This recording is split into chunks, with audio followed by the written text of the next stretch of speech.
Welcome to Making Learning Student-Centered in Michigan, Challenges, Advice, and Supports. In this session, you'll gain an insight on student-centered learning occurring in Michigan and the research that's being conducted to study the practices. My name is Lisa Sitkins, and I'm the director of the Michigan CoOp, which is a network of school districts that are early adopters of student-centered learning.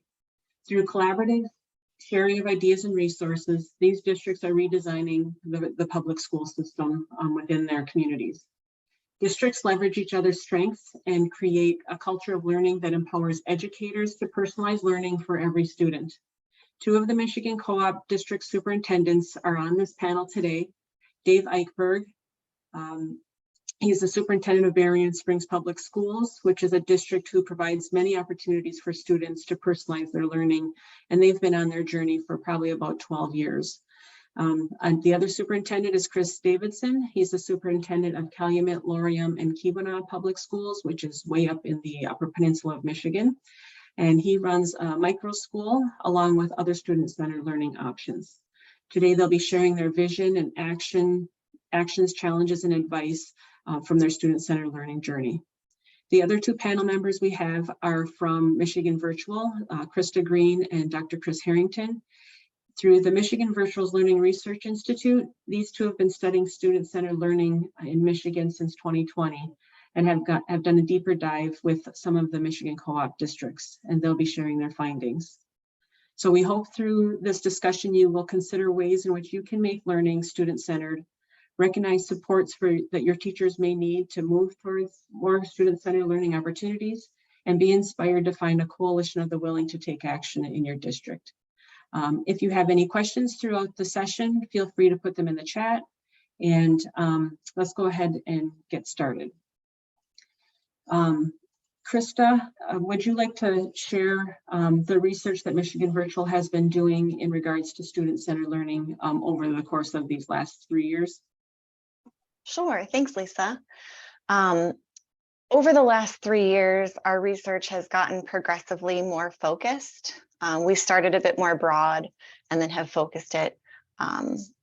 So in 2020, with our first study, Student-Centered Learning in Principle and Practice, we really focused on what student-centered learning is, what practitioners are saying, what nationally recognized experts are saying in the field, as well as why it's important and what it can look like in practice. In that study, we include just some brief examples of different models that schools are using throughout the country. In 2021, with that study, that began our partnership with Lisa's group, the Michigan CoOp, and we partnered with the Michigan CoOp and focused on 5 different participating schools and talked to district and building administrators. We talked to educators to really figure out and dive into what are the factors that have impacted their successful student-centered learning implementation. We dove into, in this study, not only what student-centered learning is within each of those school districts, but why it's important to them, why they're doing that work, and what it can and does look like, the challenges that they face, the supports that they're providing to their teachers. And we did most of that work because of the COVID-19 pandemic through a survey as well as virtual interviews. And then our most recent work in 2022 were the 3 case studies. So we got a little bit more specific and dove into 3 of those 5 school districts. The public schools of Calumet, Laurium, and Keweenaw, Oxford Community Schools, as well as Berrien Springs Public Schools, to really tell their specific story, to take a deeper dive. It was really important to us when designing these case studies, like I said, to really tell their story. We hope that readers can hear the voice of the school leaders, to hear the voice of the educators and the students that are being impacted by this very important work. For each of these case studies, we were able to go on site to spend time, to go into classrooms, to talk to students. And it really made for we had very powerful discussions and really made for some interesting takeaways. Much more impactful, I feel, than our work the 2 previous years when much of that was done remotely. And then we also have a blog series covered the course of 2 years that basically follows a similar path as the research studies that we did.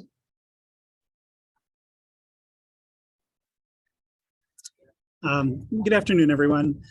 So I'm Chris Harrington, and I work alongside Christa with some of these research studies. And I wanted to talk a little bit about giving everybody a little context as far as where Michigan Virtual Learning Research Institute is situated in the K-12 space.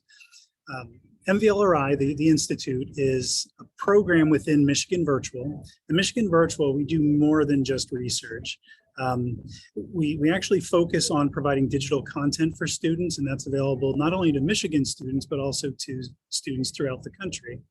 And we also offer some professional development. And of course, we have a research and development arm in our organization, which kind of positions us uniquely in the education space, because we have a lot of these tools to make digital learning really rise above and give school leaders the opportunity to be very student-centered. The research work that Christa is talking about is really situated within a larger research agenda. And every year we develop this agenda based on stakeholder feedback, educators throughout the K-12 space, not only in Michigan, but across the country. And we try to pull together some of the most salient topics that can help schools move forward to developing and implementing innovative student-centered learning models. So you can see on the right side of the screen here, student-centered learning is just one component of this. And we do have some other areas around equity, social and emotional learning, teacher recruitment and retention. And we also offer an annual effectiveness report that speaks specifically about online learning and its effectiveness within the state of Michigan. But let's dive right back into some of the work that Christa is talking about here, and we'll take a closer look at these studies around student-centered learning. Christa?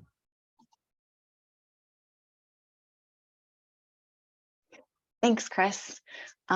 So in developing our case studies and trying to figure out what would be important to share, it was really, like I said before, it was really important for us to tell the stories of these 3 individual school districts without our readers being able to make the visit themselves. We hope that that through our case studies, they're really able to hear the voice of these educators and to really get a good picture of, not only what they're doing, but how they got to that point. What is their story? How did they get started? So some of the research questions that we use to guide our work, we really wanted to focus on practical strategies that teachers are using in their own classrooms. We wanted to focus on how teachers' efforts are being supported at the building and district levels by administration. We wanted to focus also, more importantly, even than all of that, and try to determine how it's affecting students, how it's affecting their learning, their engagement, and their achievement, if it is. And also, in telling these school district stories, to share some of their challenges that they've experienced, some advice that they have, in the hopes that it can help other school leaders overcome barriers that they may be facing in moving forward with this work. So we partnered with the Michigan CoOp, as I mentioned before. We chose those 3 different school districts specifically because they're all in varying stages of their student-centered learning implementation. None of the 3 school districts are really doing it the same way. They all have pieces and parts that are unique. And they're all very demographically and geographically diverse. As you see on the next slide, we really tried to make that pretty representative of different populations in Michigan, again, in the hopes that it appeals to a wider reader audience, and that everybody, anybody who's reading the case studies could find a school district that they could hopefully see some of themselves in.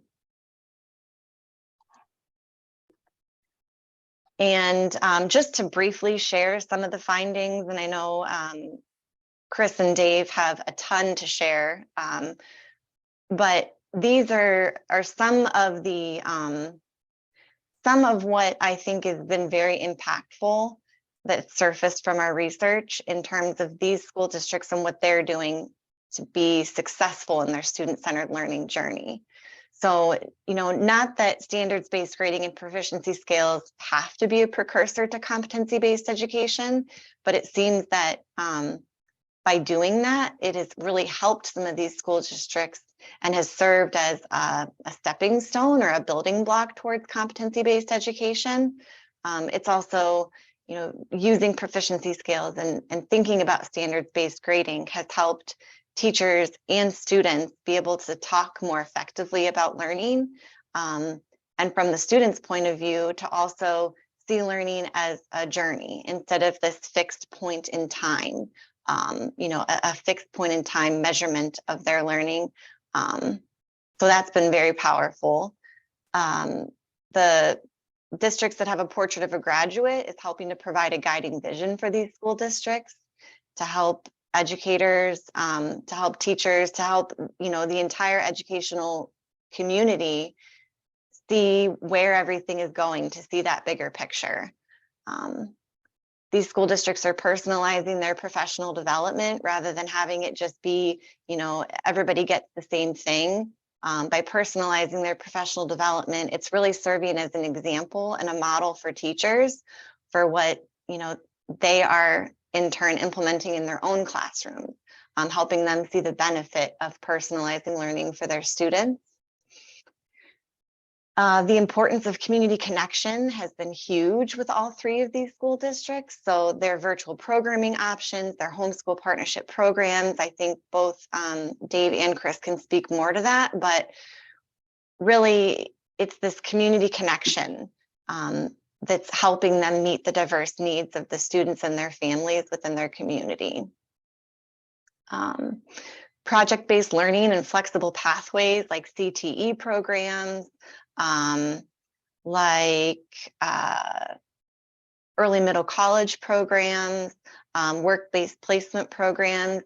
These are the options that are existing within these school districts that is making learning so powerful for students, giving students the options to have that voice and that choice and to direct their own learning.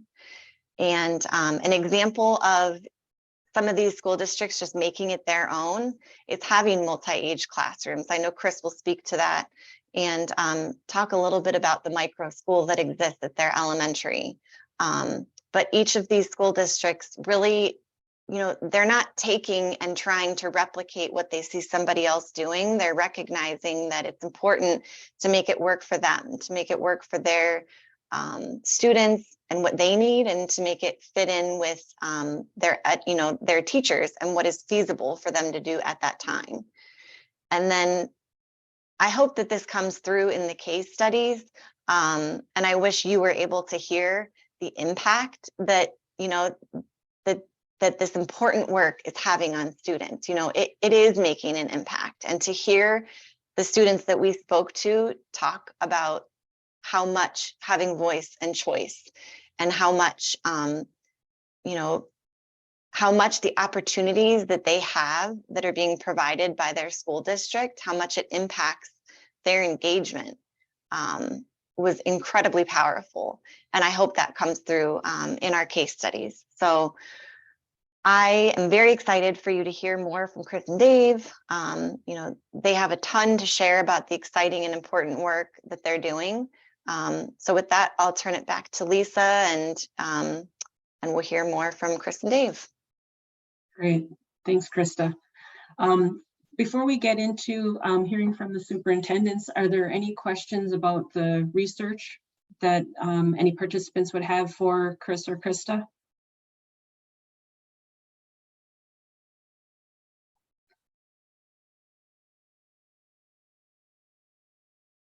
So there's a question in there. Are you seeing multi-age in secondary? As you do in the research, are you seeing that? Not at the moment. I think the best example of that multi-age group multi-age grouping is happening at the elementary school. So I don't know if that answers the question. Yeah, not at the moment, not with these 3 school districts. And if Dave or Chris have something like that happening in the district, they can share it in theirs. Okay, so as we get started in with, Chris, did you have something to share? Chris Harrington? Yeah, I just wanted to say that that I've worked with schools outside of this this case study. I provide consulting services to schools to help them move in this direction to more student-centered learning. And I've worked with schools that they are doing this at the secondary level, much like what you'll hear coming from Chris Davidson, what he's doing at the elementary level. There are also examples in different schools throughout the country who are doing the same kind of thing at the secondary level. And that's something that we can it's a little bit beyond the scope of this particular presentation, but I'd be more than happy to connect and answer some questions at another time. Okay, thank you.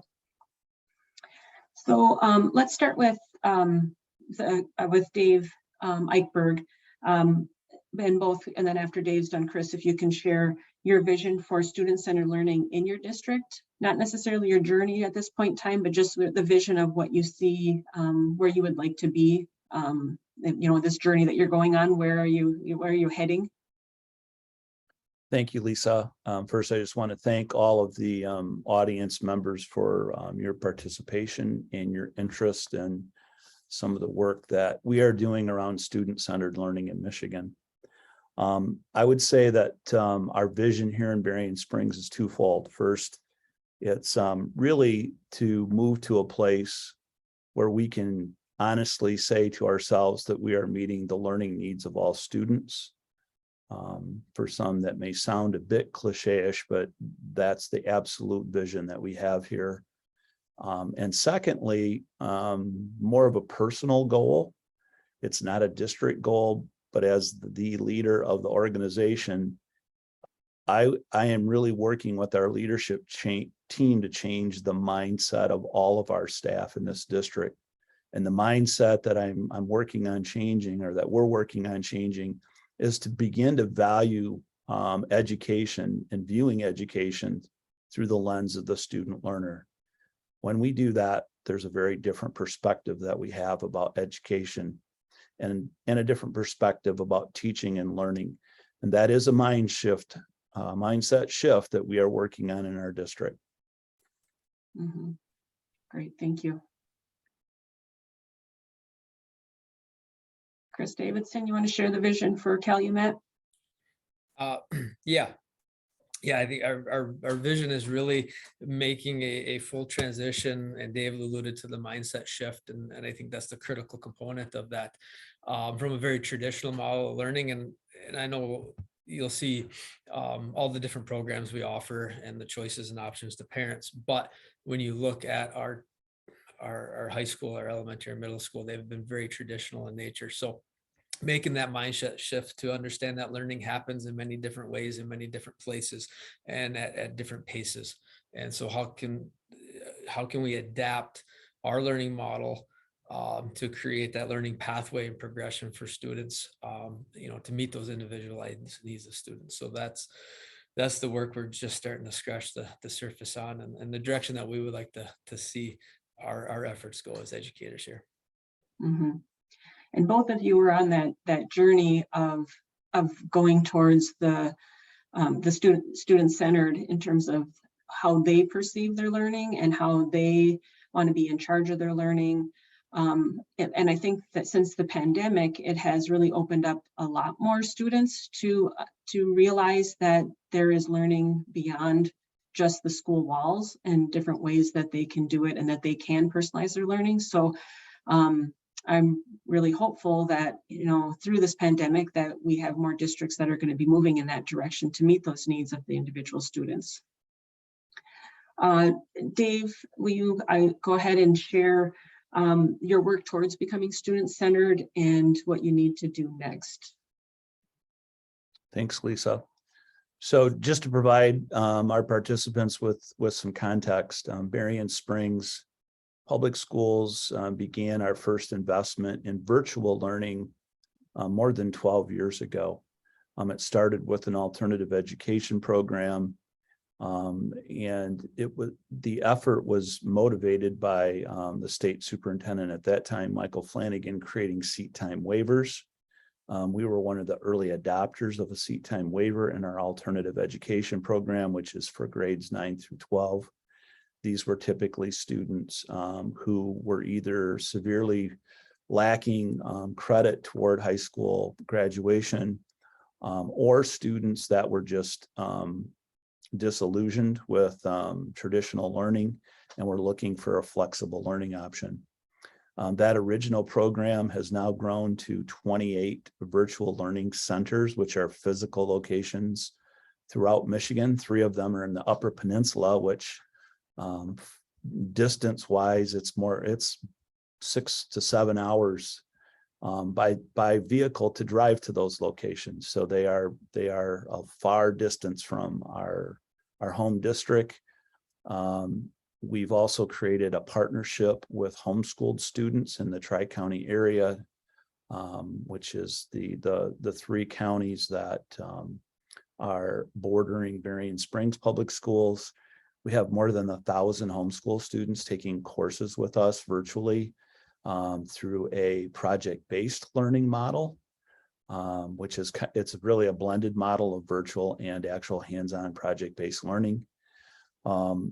We have a number of programs that are based more on blended learning. We have partnerships with other K-12 districts for virtual learning programs in their district that we operate and enroll students in those programs. And we also are a service provider to a cyber charter school. Currently have 11 satellite sites throughout the state of Michigan. Those are all Berrien Springs programs, and they all create options and choices for students. And really our goal with all of that virtual learning is just to create options for students and their families, to give them some voice and choice in their learning. All of those programs practice some form of standards-based learning. And we'll get more into, I'll talk a little bit about that in just a moment. To summarize from a program standpoint, what we've attempted to do is be the Burger King of education. If people remember Burger King's slogan was "Have it your way."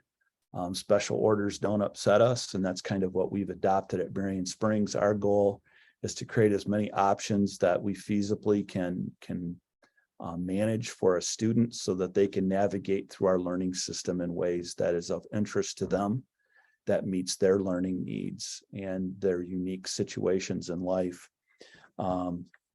We have gone through multiple pilots and iterations of programs over the last 12 to 14 years. It's never a one and done process. And in our general brick and mortar programs, what we've really focused on is we've been a standards-based school district. Where we're at right now is we've really focused in on our practices around unpacking standards and identifying essential standards. And around those essential standards, our teachers are becoming quite skilled at the practice of creating learning targets. If you were to walk into any of our classrooms, there are learning targets posted. Students ought to be able to tell you if they ask them what they're responsible for learning. There's evidence and postings of the criteria for success. In other words, how does the teacher and the student know that they're now proficient? Those are proficiency scales or learning scales. Each scale is specific to a learning target. We have quality review teams, or a team that reviews all of that work and provides feedback to each classroom teacher. That team is made up of teachers, of curriculum support staff, and administrative staff. We've also worked very diligently at creating a balanced approach to our assessment. And part of that is we've developed a pretty detailed data collection system and reporting system where teachers can drill down to each individual student in terms of learning gaps and specifically identifying interventions for those students. We are a one-to-one district, have been for the last 6 or 7 years. So through the use of technology, Teachers can differentiate the learning, can create interventions for students to help fill those learning gaps and to work on areas of skill deficit. We are beginning now the process of formulating the work of competencies. And for us, competencies is not the end game. It's really the pathway to get at a place where we're personalizing learning for every student.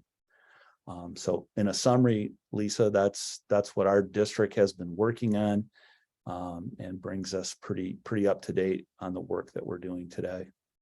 Okay. Thanks. Chris, can you share about Calumet and your journey as well? Certainly. Thanks, Lisa. Yeah, so Dave had a lot about programs and options, and we like to refer to ourselves as the school of choice here in our area, mainly because of the choices that we provide students through a variety of different learning models, most of which are very, I'll say, repetitive or similar to what Dave laid out and what Berrien Springs is doing. So just have those listed. So everything from virtual learning to blended. Alternative learning, multi-age learning is something new. I will get into a little bit more, along with homeschool partnership, shared time type programs, to really meet the need of all the different types of learners that exist within our community or local area. On the left there is kind of the hierarchy and the path that I'm following as we go down this endeavor. The title of the research done by Michigan Virtual was Empowering Teachers and Capturing Kids' Hearts. And so at that base level, that safe collaborative learning environment was where a lot of our focus initially stemmed from. In that we worked, and I don't know if did I put it on the second slide, Lisa, sorry. Yeah, there we go. In establishing that safe and collaborative environment, we worked a lot on, you can see the list there. Handle with Care was a program. We worked with local law enforcement to get out an early identification of students that may be experiencing traumatic events. Outside of school therapy dog program. We're all right now searching for school social workers and counselors to meet the needs of our students. Utilizing 31N. Our alternative school has tried something very different in stress level reporting and drilling down, not just academically on a personalized level, but also from a stress level reporting. So twice a day, students report out on a scale of 1 to 10 what their stress level is. And that gives our alternative team out there at our school opportunities to kind of get out ahead of things that could turn into big issues. And for 2 years now, they've seen a lot of success with that. Food pantries, clothing closets, and then capturing kids' hearts was a huge impact on what we've done for our staff to give them the tools and resources they needed to meet that social emotional component for our students and complement what we're trying to do with the social workers and school counselors. In addition, we've all created, controlled access and safe, more secure learning environments physically for our students. So that was the foundation. And then from there, we want to see, okay, how do we continue to grow this and now start drilling down the academic aspect. And so the pandemic was a huge wake-up call for us. We had parents and students choosing options that we've never offered before, taking a more traditional homeschool curriculum and making it virtual, realizing that their students were moving at an accelerated pace now that they're outside of the general curriculum, and then making the means for them to adapt to that by ordering the next level of material.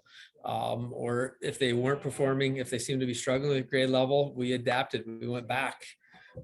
Got them the content they needed to then build those skills and get them where they needed to be. So parents liked that personalization of learning, but didn't want to stay in a remote setting to do it, and said, okay, how can we accomplish something like this in the traditional school setting, but really drill down to that personal level. So that's where the micro school came in. When I talked to colleagues around our state, most seem to lean towards high school as being a natural entry point for micro schools. And I think Calumet in Wisconsin is a wonderful example of what micro schools can look like at a secondary level. But for us, our entry point into personalized learning at elementary, actually geared itself towards the micro school that is multi-age. We have a team of 4 teachers with regular classroom sizes of around 20 students. So you're talking about 80 students and 4 teachers. They've done a lot of work in the curriculum as far as laying out that curriculum progression for ELA and math, making it standards based, and just basically scratching the surface where we're starting to allow for student movement, and meeting those students in the at their academic levels in ELA and math without depending on technology to do that. Technology still being a supplement, but not the end all be all to accomplish that. So scheduling has been a huge component of that. Other components of the micro school have been place-based learning, right? Students learn at different paces and different places. So you have that, our standards-based work, getting back to that a little bit, somewhat of the end game is working towards competencies and transferring the standards-based to competency-based, similar to what Dave spoke about. And they're going to blaze the trail on that for us. Morning meetings, and they have fun Fridays. It was kind of like a genius hour where students have an ability to take their skills and use them in more creative, personalized types fashion. So just the starting point, I guess, with that micro school, and not saying that our whole elementary is going to go to this model, but it's a model that we've had parent interest, and currently we have a waiting list of students, not enough to create more sections, and a whole nother group of 4 teachers to take this on. But it's getting to that point. So I think that's one of those natural positive responses that we see in what we're doing. Middle school, their entry point has been Flex Lab. That's been fantastic. It allows us to do a better job of differentiating support for our students at the middle school level. That individualization goes from academic support to things like passion projects, where they can go into our maker spaces, apply what they're learning in the class to do projects, to do something of interest. You name it. Options are pretty wide. It could be fitness based. So we have students that have been trained, and now during flex time, they get to go to the weight room with appropriate supervision and numbers. And so we're continuing to build and expand so that students have an opportunity to build upon those interests, want to be in school, and apply the learning that they're getting or get the help that they need. And so we're doing some similar things in the high school along that flex, but again, tying in also our portrait of a graduate, those executive functioning skills. So I'm kind of rambling here. I kind of went off task a little bit, but it's what's currently going on right now. I guess a sneak peek on what we're doing in some of our more traditional buildings as entry points to personalizing that learning experience for our students beyond just the program level of virtual blended learning and some of those types of programs. Chris, there was a few questions in the chat that I'll have you answer. So your micro school, there's different definitions of micro school. Can you kind of give, if somebody wanted to set one up similar to yours, what does yours look like? Okay.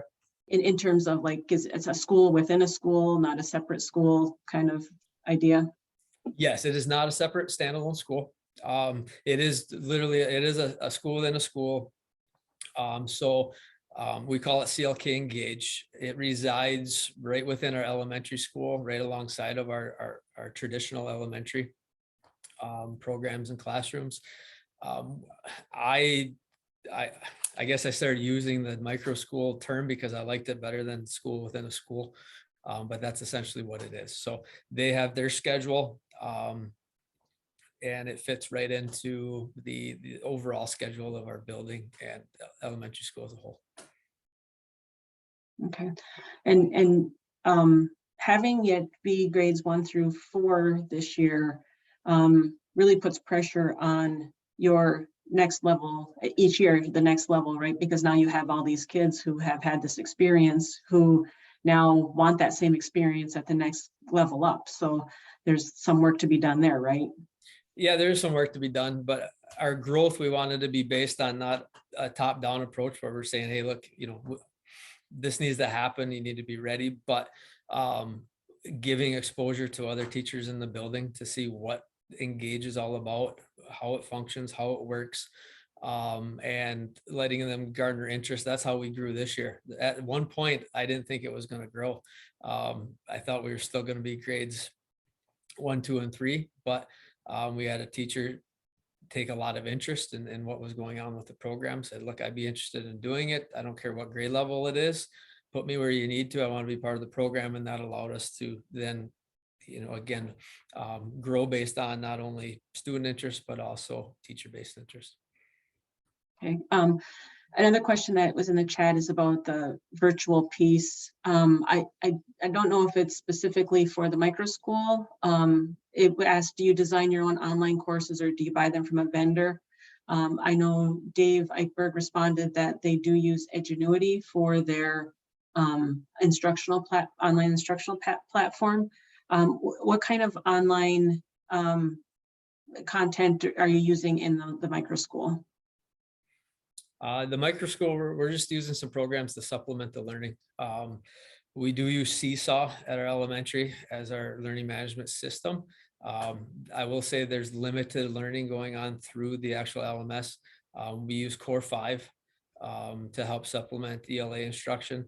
And let's see, they have access to Happy Numbers and IXL to help drill down and the math portion of that to make it a little more personalized. But like I said, it's more scheduling and moving, allowing movement in students and to get them at the grade level that they're at for core instruction purposes. So that was the big challenge, and relying on technology then for the supplement, not the curriculum and the delivery of. Mm-hmm. So you have kids who are maybe in first grade, in like traditional first grade, who are during language arts, they're farther ahead, so they go in and meet with the second grade teacher. They could, and what we're trying to break down is the whole grade idea. You're just an engaged teacher, not specific to any grade, and trying to do more mixing throughout the day to allow students to have an opportunity to work with each teacher in some capacity. But then how we're working with our title and our intervention time, we're bringing our whole team of title interventionists and parapros and our teacher to come down. So to supplement math and that ELA, there's even more movement in students now that we bring another 4 individuals into the equation, and you're moving between 4 teachers and 4 interventionists. Okay, that's great. Jake, you asked the question, how do you handle or plan to handle those students after they transition out by grade? I'm assuming Chris already addressed that, but if not, could you put something in the chat again about specifically, Chris had mentioned that once kids, once they go into that, after they leave CLK Engage and they go into 5th grade, what is your plan for that, Chris? If there is if you don't move on to adding 5th grade to the CLK Engage? Yeah, that's a good question. We're in a unique position right now. Our 5th grade, it's set up really nice. Our 5th grade is our smallest section. We only have 3 teachers currently in our 5th grade. Based on our student population in 4th grade, I'm going to need 4 sections. So I'm automatically going to need another teacher. So our true work is going to be finding a teacher that really wants to be part of this. I have to expand by a section anyway. So the natural expansion for me is going to be a section of Engage, and then allowing for teacher choice to decide whether they want to be a part of that at the 5th grade level or not. So I'll be honest, I don't have a plan B if I don't get a teacher to fill that. Through attrition, I do have a teacher retiring. So the other option would be to specifically hire a teacher for the Engage program to replace the one teacher that will be retiring, and that will allow us to expand. So I've got a couple options to make sure that the program continues to grow with this 4th grade group. Mm-hmm. And then Jake followed up with what about 3 or 4 years away? But by that time they get into middle school, which you're already working on. You started with Flex Labs, and your middle school staff is already starting to plan for personalizing learning. They may not be in a micro school in middle school, I'm guessing, but there's going to be flexible options for them. There are flexible. The schedule itself at our middle school is a lot like the high school. So you have multiple sections of math, English, social studies, science offered at those different levels at the same time of the day. So what we're anticipating seeing is that with students moving at different paces, then instead of all sixth graders being in math 6, you're gonna see more sixth graders in math, some in math 6, some in math 7, and then putting those academic supports in place for students that still aren't performing at grade level and need some continued help and remediation in those. And we have some tools in place like math labs, flex labs, and other options to meet the needs of those, we'll say, slower moving students. Okay. Okay. Yes. Okay. So I'd like to move to the next question. And Dave, we'll start with you. What has been your biggest challenge in terms of making learning student-centered? Like what have you run up against and been able to overcome as you do this? So to be truthful with everyone listening, there's many challenges. I would say for us, our primary challenges fall under kind of 4 categories. First is developing the leadership capacity. So we did significant amounts of training over probably a period of 4 years with our leadership to create the capacity to do the work. And part of that is the ownership piece. And I'm going to circle back to that in just a minute. The second area that's really big is understanding teacher needs and what kinds of training do teachers need to do this work. So just to give you a flavor of some of the training that we've offered teachers, and training, I would say, is not here in our district, isn't a one-time thing.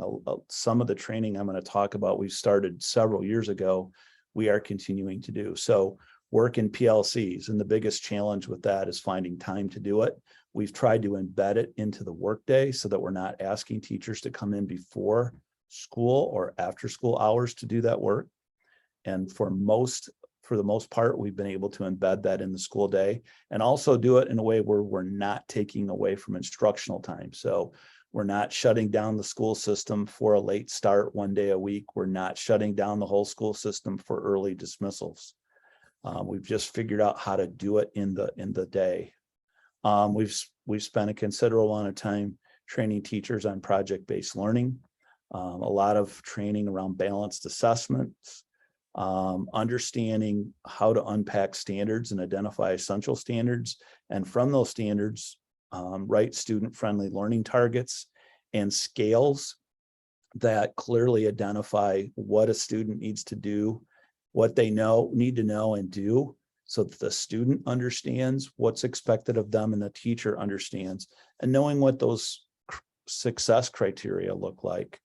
In the last 2 years, we've spent considerable time training teachers in the use of data, looking at growth data, benchmark data through several different data points. And I don't have enough time to get into the different types of assessments that we use, but some of them are national assessments like NWEA, but some are our own assessments that are classroom developed by grade level teams or content area teams. So the second area is teacher training. The third area, I would say, is helping people to understand the difference between change and transformation. I think often, especially in education, we think that change is a single event. It's not, it's a journey. And the journey toward competency-based education is a very long journey. It's not a 3-year process. It's not a 5. And it's going to depend on the organization. And the other factor that leaders have to understand is that the players are changing. We don't start the process of developing a personalized learning system with a group of staff that 10 years later are all still with us. The players change, people resign, people retire, people move into different roles within the organization. So you have to manage staffing changes as well. And then the last area that's been a big challenge is this idea of ownership. My personal definition of ownership through doing the work for a lot of years, and if most of you can see me, you can see that there are 2 physical characteristics that define me. One, I have no hair or very little, and what little I have is very white. So I've been doing this work for a long time. It's really ownership. And for me, ownership is about how do I get my staff, how do I get our team to believe in this work the way I believe in it? How do they move them to a place where they value the work the way I value it as the leader? And how can I make it personally meaningful? So that's a big challenge. It's belief, value, and making it personal. It's got to be personally meaningful. Just like we want in competencies, we want students to have content knowledge, but we also need them to apply that content to real world experiences or something that's personally meaningful, as well as developing a set of skills. That process is not any different with the adults. And then part of that is, and I'll talk about that if we get a chance to get to the last question, but I want to circle back to you too and talk a little bit about the importance of personalizing learning for adults. Great. Chris, do you have something to add about your biggest challenge as you move towards student-centered learning? Yeah, I think the biggest challenge is just that change, right? Teachers have gone through a lot. And what we're noticing is trying to balance the capacity of our staff for change along with that need for change. I think it's consistent, the agreement that, yeah, not necessarily everything we're doing is the best for student learning. And there's a lot of agreement on that direction that we're going, but how much can we handle along with everything else that's going on nationally, state level, local levels, that is making this profession more challenging, and that's causing a bigger exit for educators, right? So we're trying to be very mindful of those environmental factors as we go through this change. So that's one of them. And then, Dave had alluded to it, is giving the opportunities for teachers themselves to understand what personalized learning is. So we brought on, we are working with Global PD through Solution Tree. Just starting with that as a way through micro-credentials and non-degree type professional development for our teachers to really drill down specific to things that align with our vision, but also allow them to grow as an educator, but grow in areas that they identify or areas we want to see at their own pace and time that they have to do so, capacity. Mm-hmm. Okay. Chris, then do you want to just move into the last question that we have is about the advice for school leaders? And then we'll end with Dave on that question. The advice that you have for school leaders that want to move towards student-centered learning. My advice would be to not to get caught up in all the details right out of the gate and feel like you have to have a polished program or proposal to move forward. That bogs things down. I'll be honest, I wouldn't be sitting here, even being part of this conversation, if that was what we required to make some progress and momentum this direction, right? So yeah, there's concerns when you're building the plane while you're flying it, but at the same notion, it's allowed us to make some significant gains in progress, and also broken down some barriers to other staff to get on board, to see some interest and expand beyond just what we've termed as the coalition of the willing.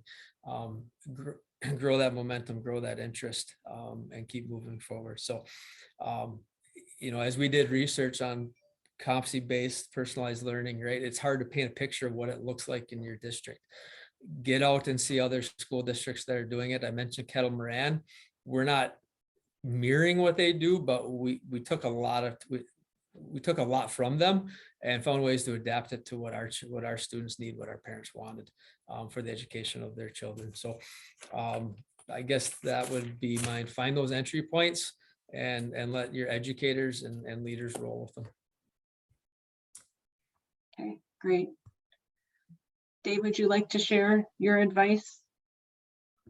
Couple points to consider. First, staffing is significant.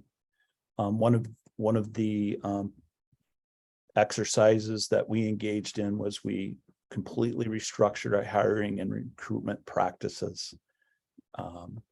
We all know Jim Collins' book, Good to Great, about getting the right people on the bus, but as you're transforming a system, you've also got to get them in the right seat. So that fit is really important. You want to make sure you're hiring people that fit the organization and believe in the work and value the work. So look at restructuring your hiring, or at least review them, your hiring and recruitment practices. I would strongly recommend to adopt a systems approach. We did not do that well. We were really good about piloting new programs and creating new initiatives, but we really didn't build systems around those to monitor, to hold people accountable for fidelity of implementation. Often we didn't really even know what the end results or desired outcomes were. It's really important to know all of those questions, or at least have considered the framework that you're going to build around each pilot and each initiative. So we learned the hard way. So we've really developed a lot more of a systems approach to the work. Chris talked about this, and I agree. You must create opportunities for especially your instructional staff and instructional support staff to experience personalized learning for themselves. We're in the process of completely restructuring professional development in our district. And like Chris, we're developing a system of micro-credentials. We're giving teachers voice and choice in their own learning. There's core learning everyone has to do, but then they can enrich and extend their learning through a variety of different learning models. Some are virtual models, some are independent learning, some are group learning. And again, that's a model we're just starting to build out and work with our teachers on to create in our district. And then probably the last advice I would give is, often we get caught in this need to compare our work and our progress with others. You can't do that with this work. It has to be a personalized approach by each school district. When we've talked to people like Rose Colby, and others, names escape me. Jonathan Vanderalls has done considerable, and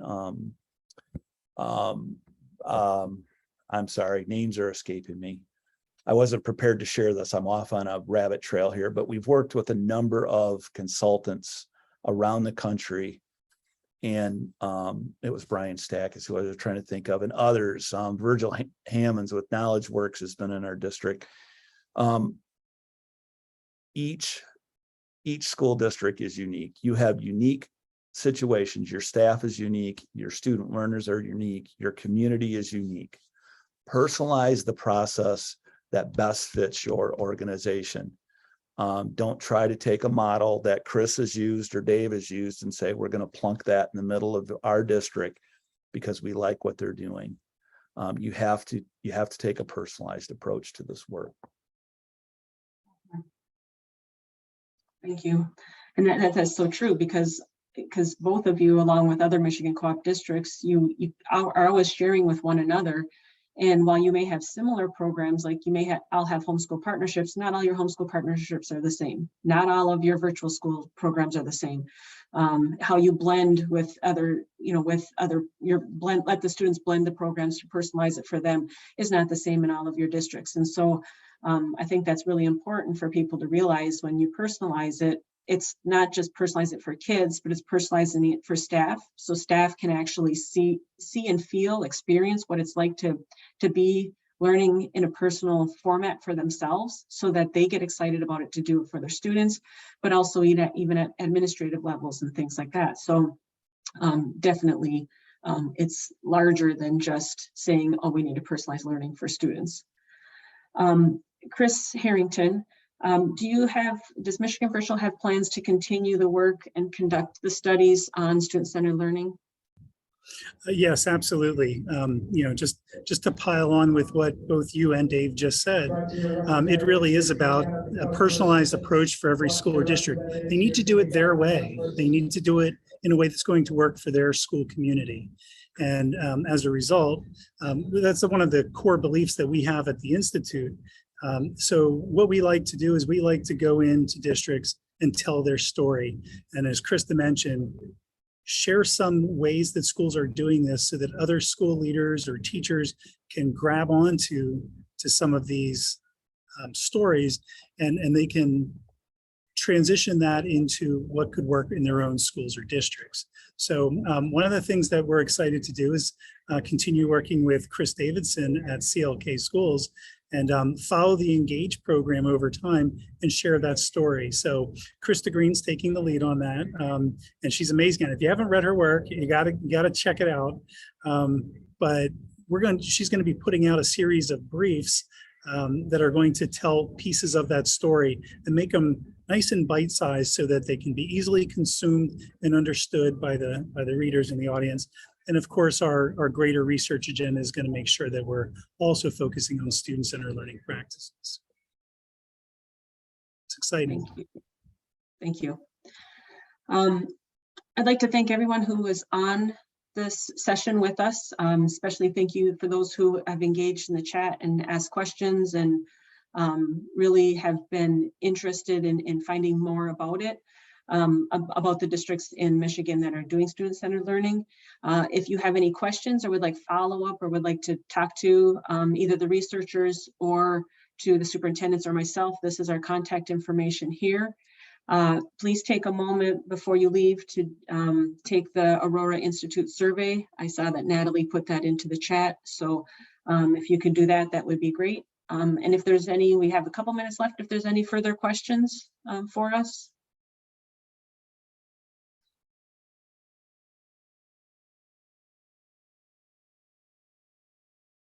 Okay, if there's no further questions, we hope you all enjoy the rest of your day.